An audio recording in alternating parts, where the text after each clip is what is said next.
ሰውየው ገብጋባ ነው። በሰውነቱ ልክ ነው ኮንፊደንስ ያለው። በታገታችሁ ሰዓት እኮ ቃሉን አክብሮ ያልከዳኝ ሰው ነው። እሱስ እውነት አለሽ። የሆነ ደረቅ ቢጤ ነው በጣም ግን ደግሞ ምርጫ የለሽም። ስለዚህ ያሰብሽው ነገር እንዳልተሳካ ነግረሽው ቀለል ያለ ገንዘብ ጠይቂው። እኛም ቢሆን ጎን ለጎን እንፈልጋለን። እሺ እንዳልክ። አንተ ግን አሁንም ተጎኔ ስለቆምክ አመሰግናለሁ። እሺ አዝሜ የመቀየር ህልምን ተስፋም የሌላችሁ የአንድ ዛፍ ፍሬ ናችሁ። ሄዱ እንዳታስረዳኝ።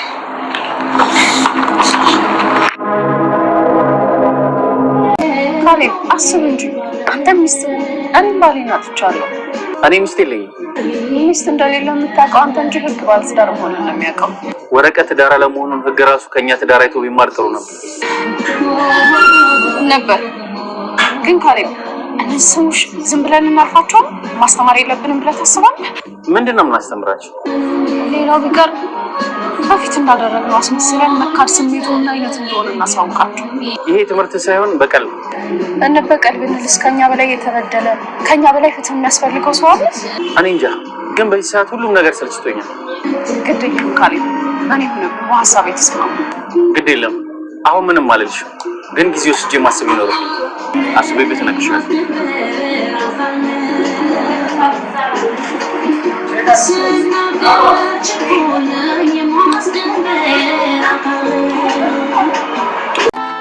እንዴት አመሻሉ?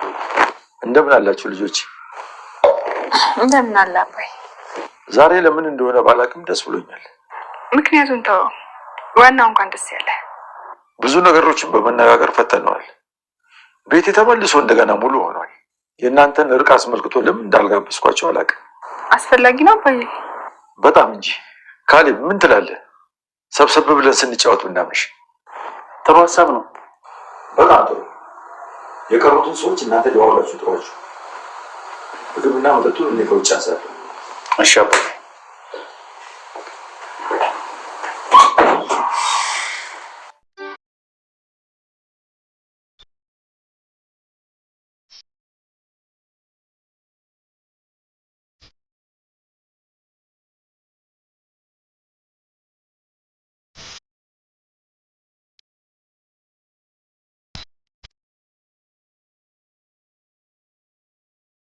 ሰላም ውድ የቻናል ቤተሰቦቼ አስተነኝ። ዛሬ ደግሞ በሌላ ቪዲዮ መጥተናል። እንግዲህ ትሁት ካሌብ እንደምንም ብሎ ለምነት ወደ ቤት ይመልሳታል። ካሌብ እባክህ ተወኝ፣ የሌለ ነገር አታውራኝ፣ መሄድ አለብኝ። ትሁት እባክሽ እንዴት አባዬን ጥለሽ ትሄጃለሽ? አባዬ እኮ ብቸኛው ነው፣ ለሱ ብዙ ነገር ሆነሽ እንዴት ጥለሽ ትሄጃለሽ? ድንገት ሳታይዘን። ለማንኛውም እንደዚህ መሄድ የለበሽም፣ መሄድም ካለበሽ በስነ ስርዓት ልክ አንድ ቀን መተሽ በአንድ ቀን የምትሄጂ አታስመስል። ረጅም ጊዜ አብረን ኖረናል። ስለዚህ እባክሽ ትሁት በአባዬ ሞት ይዤሻለሁ፣ ወደ ቤት ተመለሽና ለተወሰነ ደቂቃ እናውራበት እያለ ነበር። ነገር ግን ትሁት አይ ሊሆን አይችልም ብላ በመጨረሻ በአባቴ ሞት ስጠይቀው እዛ ወደ ቤት ትመለስና ትሁት ልጄ እንዴት ጥለሽኝ ትሄጃለሽ? ምንም ማለት ስላልቻልኩ ነው ትሁት፣ አንቺ እኮ የአንቺ ቤት ነው እንጂ አንቺ እኮ ሰራተኛ አይደለሽም። ለምን ትሁቴ እኔ እንደዚህ ጥለሽ ትሄጂኛለሽ? በአቀቁራላ ቦታ ላይ እያለት ነበር።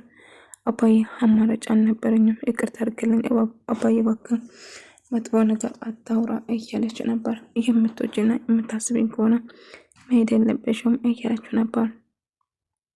ቲና እንግዲህ አጋጁ ደግሞ በሬት ነው ገንዘቤን አምጪልኝ እያላት እየጨቀጨቃት ነው። የምን ገንዘብ ነው የጠየቀኝ? ገንዘብ እኮ በጣም ብዙ ነው፣ በአሁን አስተያየት አድርግልኝ፣ ይህ ሁሉ ገንዘብ እኔ የለኝም እያለችው ነበር።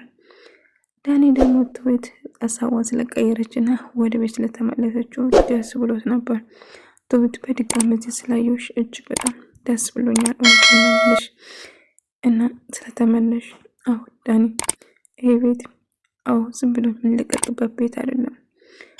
ይሄ ቤት ንጹህና ፍቅር ያለበት ቤት ነው። አይ ቤት ሳይሆን አባዬ ነው ንጹህና ፍቅር ያለ ሰው ወዳጅ እያለችው ነበር። ቲና እንግዲህ ያደረገችውን ነገር በሙሉ ረስታ አባዬ እባክህ ችግር ውስጥ ነው ያለሁት፣ 1 ሚሊዮን ብር ስጪኝ ስትለው ነበር። ያን ሁሉ ስታሰቃይ አጋጁን ራሱ አባዬን እንዳገት ያደረገችው ስታንገላታው የነበረው አሁን ደግሞ ለዛጋች ከአባዬ ብር ተቀብላ ልትሰጥ ተወስናለች ማለት ነው። እውነት ቲና ፈጣጣ ነች። እንደዛ ያደረገችውን ድጋሚ አባዬን አንድ ረዳት መጠየቅ ራሱ ከባድ ነው ማለት ነው። ስትጎዳው ያላሰበችው ትቸግራትና ችግር ውስጥ ስትሆን እሱን ለማሳመን እሱን ለመቀበል ስትወስድ ነበር። እንግዲህ ካሌብ ደግሞ እንግዲህ ይመጣል። አንዳንድ ነገር ስሪ ደህና ነሽ አይደለም እያለት ነበር። አዎ ደህና ነኝ እያለች ጠይቀው። ከዛ ቲናና ዳኒ ይገናኙና ምን ተፈጠረ? አጋጩ እገልሻለሁ እያለ እየዛተብኝ ነው። የምፈልገው ብር 1 ሚሊዮን ስለሆነ ታዲያ ትንሽ እንኳን አይቀንስልሽም እንዴ እያለት ነበር። አይ የሆነ ደረቅ ነገር ነው፣ ምንም ሊቀንስልኝ አልቻለም። በቃ አታስቢ፣ ያለው ነገር ጠያይቀን እንደርስበታለን፣ ከቀንሰልንም እንሞክራለን እያለ ከጤና ጋር እየተቃቀፉ እያለ ኤደን ታያቸዋለች። ለመቀየር ስትጥር የነበረው ውሸትህን ነበር ማለት ነው ብላ ሳድባ እንዳትከተለኝ ብላ ጥላው ትሄዳለች ማለት ነው። እያለች እንዳትከተለኝ ኤደን እባክሽ ስሚኝ እባክሽ እያለት ነበር። ኤደን እንግዲህ ከካሌብ ጋር ፍቅረኛሞች መስሎ ቤት ሊገቡ ነው ማለት ነው።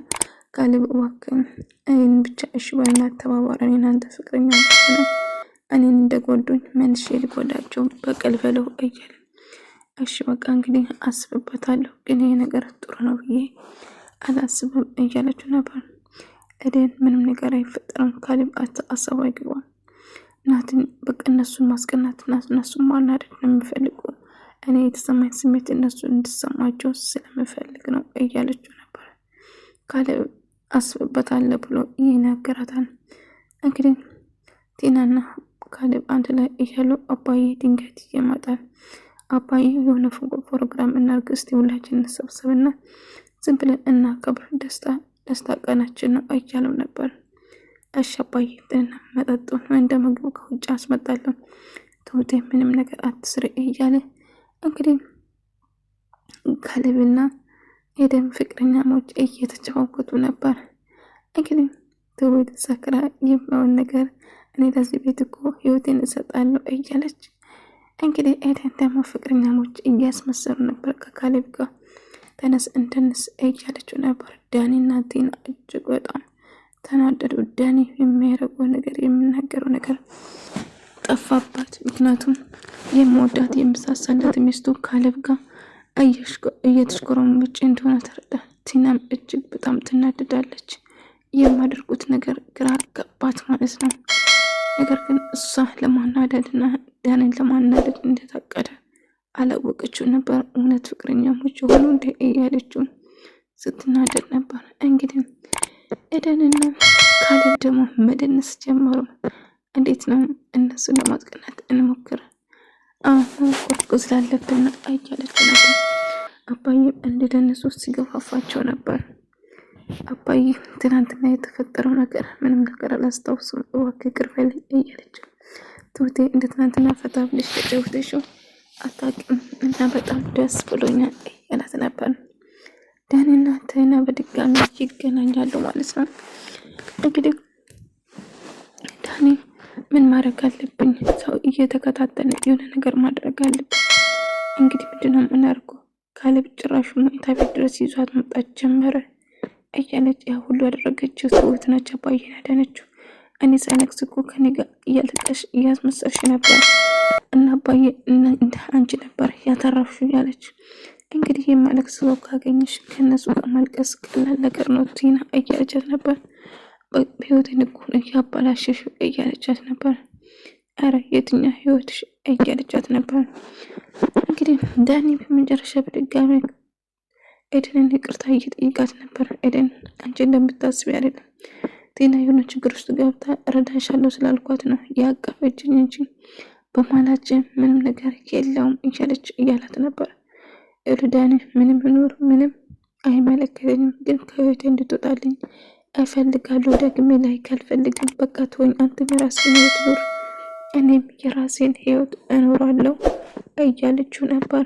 ነገር ግን ዳኒ እባክሽ ደስ አትሁኝ እባክሽ እያለ እየለመናት ነበር።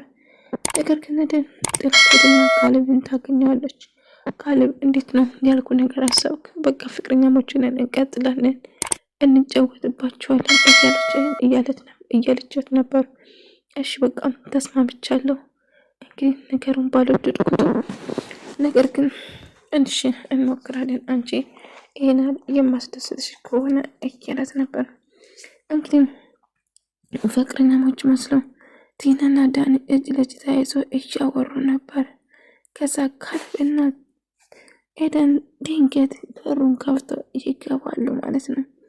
ከዛ ልክ ሲያዩት እነሱ እጅ ለእጅ ተያይዞ ቀጥ ብሎ ሰላም እንኳን አላሉትምና ቀጥ ብሎ ወደ መኝታ ቤት ሲገቡ ዳኒና ቲና እጅግ በጣም ይደነግጣሉ። ቆይ ምን እየተፈጠረ ነው? እንዴት መኝታ ቤት ሲገቡ እያሉ ጥያቄ የፈጠረባቸው። ኤደን እንግዲህ የሆነ ነገር ይጨሳላ የሆነ ነገር አይጨስም እያለችው ነው። ምንድነው ብቻ ሰው ምንም እየሸጠኝ ኔትሪክ ነው። አይ ዳኒና ቲና እየተቃጠሉ ነው እያለቻት ነው። ከዛ ካሌብ እጅግ በጣም ይስቃል። አሁን ብቻዬን ተኝ በቃ ልናደድበት እያለ ነበረ ዳኒ እባክህ ብቻ ማናደድ ጥቅም የለውም። መፍትሄ ምን ማድረግ እንዳለብን ማሰብ ነው ያለብን እንጂ ማናደድ መፍትሄ አይሆንም እያለት ነበር። እንግዲህ አጋቹ በድጋሚ ቲናን ያገኛታል። ቲና ቁርጡን ነገረች። ምን አይነት ገንዘብ አልሰጠም፣ በቃ ከሌለ የለኝም ነው። ስለዚህ ምንም ነገር ልታደርገኝ አልችልም፣ በቃ እንደሌለ እነግርሃለሁ እያለች ስትጮህ ነበር። መጨረሻ ውሳኔሽ ይሄ ነው፣ ምንም ገንዘብ አልሰጠኝም ማለት ነው እያለች ነበር። አዎ የለኝም ብያለሁ አለች። እንግዲህ ናታንና ካሌብና ኤደን አንድ ላይ ፍቅረኛሞች እየመሰሉ እየተጫወቱ ነበር። ከዛ ትሁት በጣም ትናደዳለች። ምንድነው ከካሌብ ጋር እንደዚህ መሆን? በፊት እኮ ጉዳይ ውስጥ ለኔ ለማድረግ አሁን አንቺ አልፈልግም ስትል እኔ ራሱ ይቀም አረኩት እያለቻት ነበር። ግን በጣም ይደብራል እንደዚህ መሆናቸው ምናምን እያለቻት ነበር። እንግዲህ በመጨረሻ ኤደን እንግዲህ ፍቅረኛሞች መሆናችን ያመኑ ይመስለኛል፣ እሱ ነው የሚፈልገው እንዲያመኑን እያለችው ነበር። ቲና ደግሞ ዳኒ እባክህን ጠጣ እያለች ቆይ አንቺ ስለመጠጥ ውጭ ነገር የለሽም እንዴ? እኔ አሁን እዚህ እኮ ቤት አምጥተሽ መጠጣት ትቻለሽ እያላት ነበር። አይ እዛ እጅንም ጠጣው ከፈለግ አንተ ተከተለኝ እያለችው ነበር። ዳኒ በግን ጥሩ ስሜት አይደለም፣ ምንም መጠጣ አያስፈልገኝም እለትና ቲና ጥላው ትሄዳለች። በቃሽ ደስ እንዳለ መጠጥ ካልፈለግ አላስገድድህም እያለችው ነበር። አዎ ብቻ የምሆን ነው የምፈልገው እያላት እንግዲህ ቲና ትጠጣና ትሳክራለች ማለት ነው። እንግዲህ መንገድ ስትሄድ አጋቹ ያገኛታልና አፍና አድርጎ ይዟት ይሄዳል። እባክህ ልቀቀኝ ብትለው አልለቀቃትም ማለት ነው። ወደ ተመልካቾች የዛሬ ቪዲዮ ይህን መስል ነበር። በኔክስት ቪዲዮ እስከምንገናኝ ድረስ ሰላማችሁ ይብዛልኝ።